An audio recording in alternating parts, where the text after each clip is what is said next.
Radio Contingencia, la radio que te acompaña en tu aislamiento social, presenta.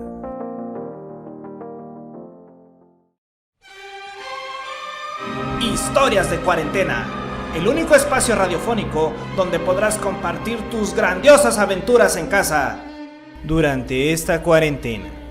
Historias de Cuarentena.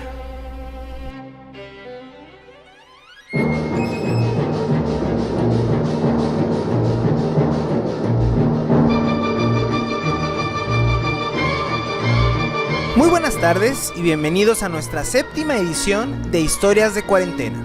Estos últimos meses han sido toda una locura y han pasado cosas realmente increíbles que nunca pensamos que llegarían a suceder. ¿Quién iba a pensar que se cumpliría tu sueño de no ir nunca más a la escuela? ¿O que podrías asistir a tus clases en chones? Tan es así que lo normal ya es cosa del pasado y lo de ahora es la nueva normalidad. No sé exactamente lo que eso significa. Lo que sí sé es que es lunes de capítulo de estreno de Historias de Cuarentena. Así que, comenzamos.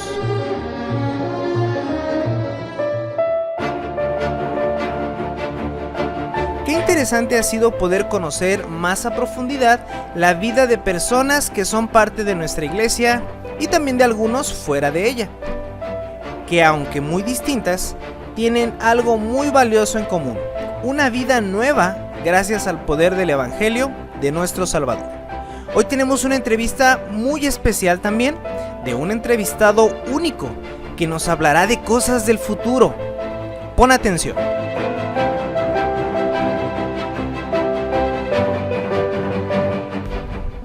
Hola chicos, yo soy Raquel Amaya para Radio Contingencia. Comúnmente yo traigo una entrevista. Sin embargo, el día de hoy yo quiero compartirte algo que yo he aprendido en mis entrevistas diarias con Dios. Este tiempo he tenido la oportunidad de estudiar Apocalipsis. Quiero animarte a que lo hagas. Eso sí, te va a tomar tiempo, así que estate preparado. Llevo unos días estudiando Apocalipsis capítulo 6 y quiero leerte una parte. Dice: vi cuando el Cordero abrió uno de los sellos, y oí uno de los 4 seres vivientes decir con voz de trueno: ven. Y miré, y he aquí un caballo blanco, y el que lo montaba tenía un arco, y le fue dada una corona, y salió venciendo y para vencer. Cuando abrió el segundo sello, oí al segundo ser viviente que decía: ven. Y salió otro caballo bermejo, y al que lo montaba le fue dado poder de quitar de la tierra la paz, y que se matasen unos a otros, y se le dio una gran espada. Cuando abrió el tercer sello, oí la voz del tercer ser viviente que decía: ven. Y miré, y he aquí un caballo negro, y el que lo montaba tenía una balanza en la mano. Y oí una voz de en medio de los 4 seres vivientes que decía: 2 libras de trigo por 1 denario, y 6 libras de cebada por 1 denario, pero no dañes el aceite ni el vino. Cuando abrió el cuarto sello, oí la voz del cuarto ser viviente que decía: ven. Miré, y he aquí un caballo amarillo, y el que lo montaba tenía por nombre Muerte, y el Hades le seguía, y le fue dada potestad sobre la 4ª parte de la tierra para matar con espada, con hambre, con mortandad y con fieras de la tierra. Esta última parte en especial me llamó mucho la atención. Con toda esta cuestión del coronavirus y la cantidad de muertes que ha habido y que se dice que ha sido la mayor pandemia que ha sufrido nuestro mundo, me puse a pensar en lo que pasaría en el tiempo futuro. Obviamente esta parte habla acerca de la tribulación y te animo a que puedas estudiar más a fondo este pasaje. Sin embargo, lo que yo quiero comentarte el día de hoy es aquello que descubrí estudiando este último pasaje. Cuando habla acerca de que morirá la 4ª parte de la tierra, yo pensaba, ¿por qué? ¿Por qué morirá la 4ª parte de la tierra? ¿Te imaginas el pánico que habrá? ¿Te imaginas la cantidad de muertes, a lo mejor personas y niños inocentes? No lo sé, Una de las cosas que me he dado cuenta al estudiar Apocalipsis es que Dios no nos ha revelado todo, porque nosotros no tenemos que estar buscando señales, sino que tenemos que estar buscando al Señor. Y sabes, al darme cuenta y a echar algunos números, me doy cuenta de que serían necesarias 3,000 pandemias y 2,000 guerras como en Siria para llegar a la cuarta parte de la tierra. Ahora, aquí está lo interesante. ¿Qué me importa a mí? Yo como creyente, yo ya no estaré aquí cuando eso suceda. Yo no pasaré por esa tribulación. Pero ¿sabes qué? Hay gente a la que amo que sí lo hará si ellos no aceptan a Cristo. Y aquí viene nuestra responsabilidad como creyentes. El Señor ha provisto de este tiempo para que mucha gente voltee a Él nuevamente. Y también para llamarnos la atención a nosotros como iglesia. ¿Qué estás haciendo tú con lo que sabes acerca de la palabra de Dios? ¿La estás compartiendo? ¿Tienes en cuenta a la gente a la que dices amar? ¿Le compares a ellos? He de reconocer que cuando estudiaba esto, un gran sentido de irresponsabilidad, de culpa por mi irresponsabilidad surgió. Y este tiempo he orado por mi familia y por mis amigos, aquellos a los que amo, pero no conocen del Señor. Te animo a que hagas lo mismo. Nuestro mundo necesita del Señor. Nuestro mundo no necesita más presidentes o más líderes mundiales. Es más que la vacuna contra el coronavirus, nuestro mundo necesita del Señor. Y el Señor te ha puesto a ti para que seas luz y sal en esta tierra. Tú tienes la solución contra la condenación eterna. Y si tú no sabes cuál es esta solución de la que estamos hablando, y si nadie ha tenido la oportunidad de compartirte, entonces yo te invito a que puedas mandarnos un mensaje. Contáctanos por nuestras redes sociales en este tiempo lejos, o contacta a tu amigo que te envió este audio. Dios ha provisto de la salvación y la ha provisto para ti porque te ama, y ha dejado esta porción que yo te leía. Es cierto, es muy fuerte, pero la ha dejado como una advertencia. El libro de Apocalipsis se me hace impresionante porque es como un gran letrero de precaución. Así que te animo a que tomes tus precauciones. Yo soy Raquel Amaya para Radio Contingencia.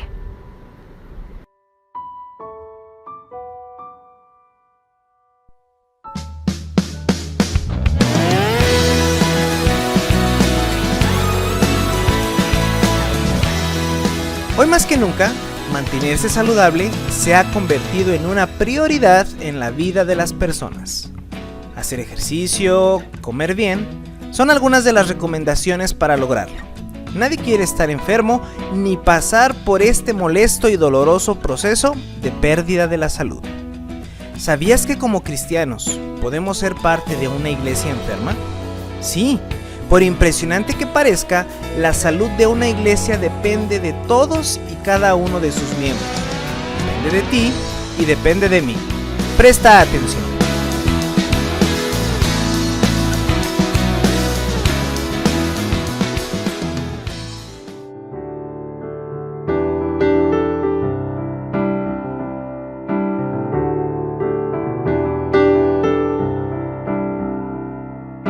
La primera carta a los Corintios en su capítulo 12 nos habla acerca de estas manifestaciones dentro de la iglesia.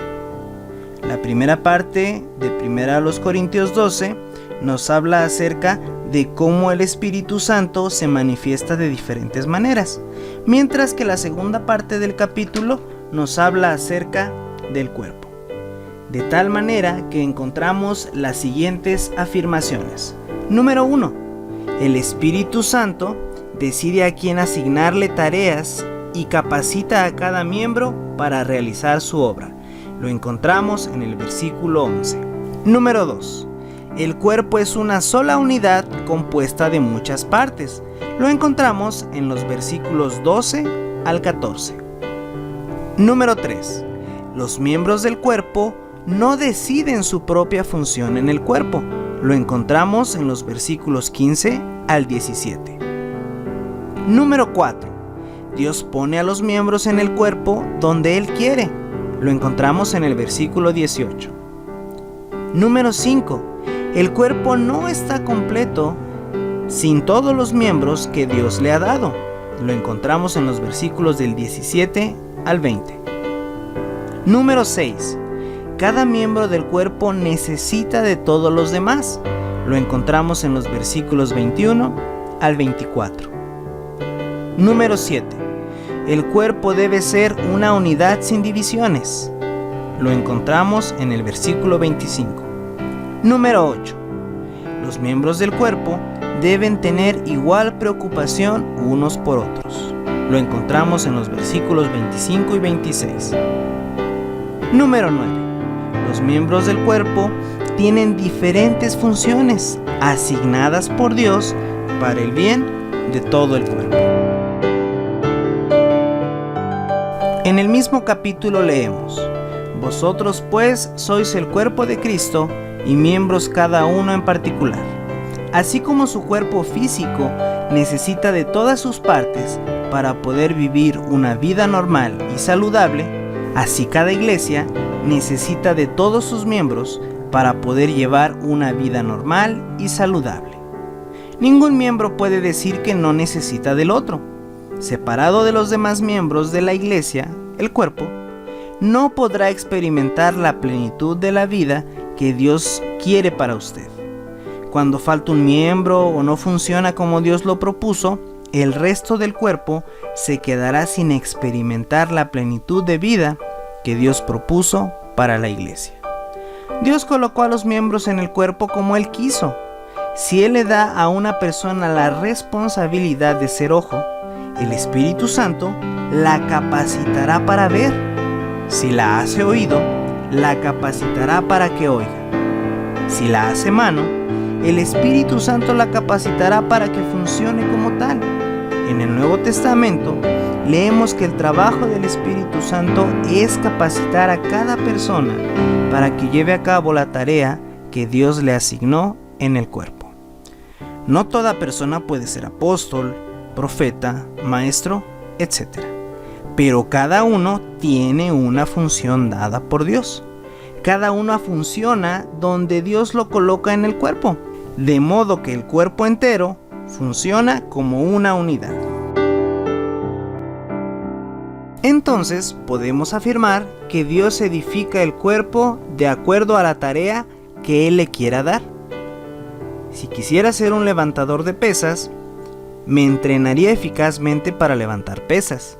Si quisiera ser un corredor, me entrenaría de forma totalmente diferente.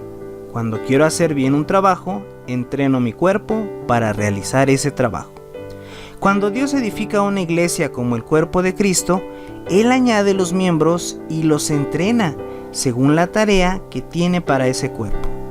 Él edifica la iglesia local para que pueda responder eficazmente. Entonces, Él puede realizar una tarea mediante su cuerpo.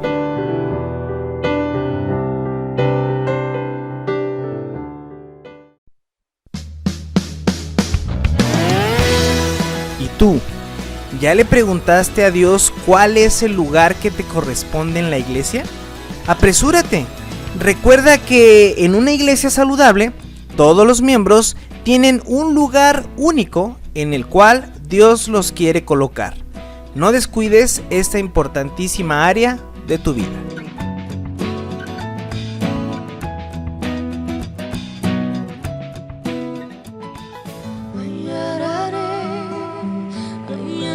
Resulta sorprendente la manera en cómo Dios actúa a lo largo de la historia de nuestro planeta, de tal manera que sus propósitos se cumplen.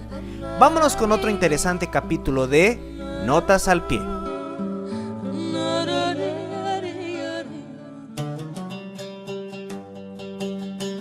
En este último episodio de Notas al Pie, vamos a hablar de Roma ya en el primer siglo. En el episodio anterior hablamos acerca de la figura de Pompeyo el Grande, este cónsul de Roma que extendió el imperio romano y que fue quien incluso tomó Israel para el imperio. Este Pompeyo tuvo, un crecimiento tan grande que después rivalizó con otros cónsules, con otras grandes autoridades de Roma. Y con el que rivalizó más fue con aquella figura mítica prácticamente en la historia de Julio César. Julio César, que era un joven militar muy bueno, un político muy astuto, entró en guerra civil con Pompeyo. Y Pompeyo terminó prácticamente huyendo a Egipto. Y en Egipto los reyes de Egipto lo asesinaron queriendo congraciarse con Julio César. Y cuando llega Julio César tras de él, le entregan su cabeza. Julio César se convierte después en lo que le llamaron el dictador, porque él solo absorbió muchos poderes. Y propios senadores de Roma lo asesinaron con el temor de que él se convirtiera en un rey, porque a los romanos no les gustaban los reyes. Después de este muy famoso asesinato de Julio César, entra Roma otra vez en una guerra civil, hasta que después se impone la figura de lo que será un emperador. Su sobrino Augusto toma o es nombrado emperador de Roma por el Senado en el año 14 a.C. Y es ahí cuando entra, digamos, en la historia bíblica, porque es el emperador Augusto quien ordena hacer el censo por el cual José tiene que desplazarse a Belén con su familia para ser empadronado. Para cuando el Señor Jesucristo nace por ahí en el año 0, Roma ya tenía conquistada a Israel prácticamente 50 años antes. Entonces digamos que el pueblo judío estaba bastante enojado porque pues llevaban ya muchos años conquistados. Sin embargo, ellos no poseían ni por equivocación el poder militar suficiente para deshacerse de los romanos. ¿Los romanos qué hacían en Israel? Los romanos primero, en el año 30 a.C., muchos años antes, colocaron a la figura de Herodes el Grande. Herodes, este rey, digamos, fue impuesto por el emperador Augusto, puesto también por el Senado de Roma, y aunque en la Biblia lo vemos como un rey, realmente era una autoridad colocada por Roma. ¿Qué es lo que hacían? Les cobraban impuestos, que podían ser muy altos, por las figuras de estos cobradores de impuestos, que los judíos no los querían, los famosos publicanos. Los publicanos eran una representación del poder de Roma, porque a ellos había que pagarles los impuestos. Otra cuestión también fue el choque de las culturas. Cuando en Israel llegan los romanos, que no eran pocos, todas las guarniciones, los soldados, los funcionarios públicos, todos ellos vivían ahí en el territorio de Israel. Entonces, cuando el evangelio empieza a crecer, por ejemplo, en la época de los apóstoles, encontramos como Pedro, por ejemplo, es mandado por el Señor a hablar e ir a la casa de un romano, a la casa de Cornelio. Y de primera intención, Pedro no quiere ir. Y esto refleja un contraste o refleja una realidad que existía. Los israelitas, los judíos, eran muy celosos de su religión y de sus costumbres. Y las costumbres romanas les eran pues bastante escandalosas. La forma en que ellos, socializaban, la forma en que ellos se divertían, la forma en que ellos, por ejemplo, consumían. El consumo de vino entre los romanos era muy grande. El consumo también de alimentos era prácticamente, comían de todo, mientras que la ley les restringía. Y otra cosa, la cuestión moral. Los romanos, tenían costumbres poco moralistas, en contraste con la ley. Y además hay que agregar una cosa, los judíos desde tiempos muy antiguos han sido muy celosos de sus costumbres y de socializar y de emparentar únicamente con los de su pueblo. Es ahí donde entonces también encontramos otra cosa. El cristianismo después influyó tremendamente en el Imperio Romano. Cuando vemos los viajes de Pablo, su viaje a Roma, esto nos habla acerca de la importancia que después era llevar el evangelio a la capital del mundo de ese entonces, de Roma. Cuando vemos la carta de Pablo a los romanos, estamos viendo cómo ya había cristianos en la ciudad de Roma. Y esto con los siglos empezó a ser no solamente una cuestión de influencia de creyentes en esas ciudades, sino del impacto de esos creyentes en la vida cotidiana de los romanos, en sus costumbres, en su religión, y también después influyó en su forma de gobernar. Algunos teólogos han llegado a opinar que la existencia del Imperio Romano en la época de los apóstoles y posteriores fue parte del plan de Dios para que existieran las condiciones para que el Evangelio pudiera viajar por la mayor cantidad de lugares posibles, ser escuchado por la mayor cantidad de personas de todas las nacionalidades del imperio, de todas las edades, y que éste se pudiera extender a lo largo del mundo.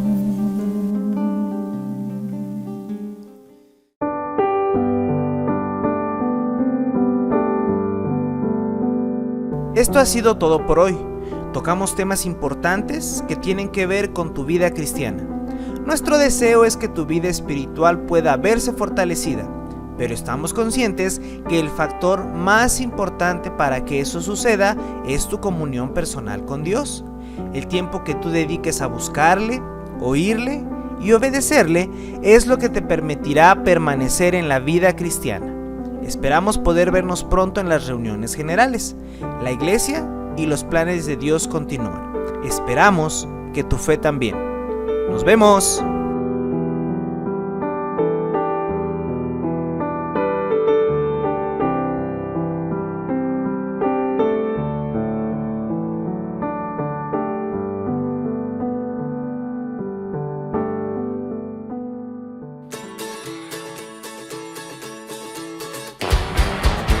Historias de Cuarentena, el único espacio radiofónico donde podrás compartir tus grandiosas aventuras en casa Durante esta cuarentena. Historias de Cuarentena.